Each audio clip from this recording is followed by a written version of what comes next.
So guys, we are on pink spot and we are going to learn how we are going to practice with angles expert on the pink spot. So again, this is your extended line of fame. All you have to do is to start potting from this line. Just start running your cue on that line and the ball should start going in. And after finish, make sure you touch your tip. You see if it is landing in the center of this line or not. So you need to do this practice again and again and again.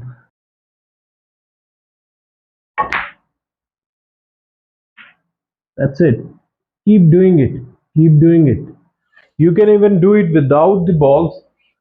Place your cue and try to run on this line of fame, just like we used to do it on Technique Expert. Sit, sit.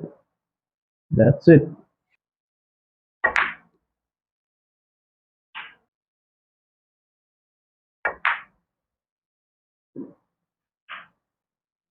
So these practices are very important. Again, just let your cue go through.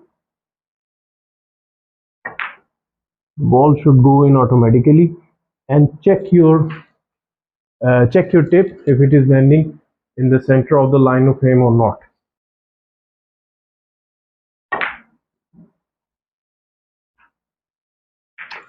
So this is the most difficult point where you can practice, but it's a good idea that you practice all potting angles because these are not easy to understand. Once you are good at this angle, then you can move this one to this spot, again pointing towards this pocket, and then adjust your shots and start practicing from those points. Of course, this is going to be rest one, probably one you can play with, but the other one will be the rest one. And then once you are confident from both sides, let's move to the middle pockets, and these are very important, very important.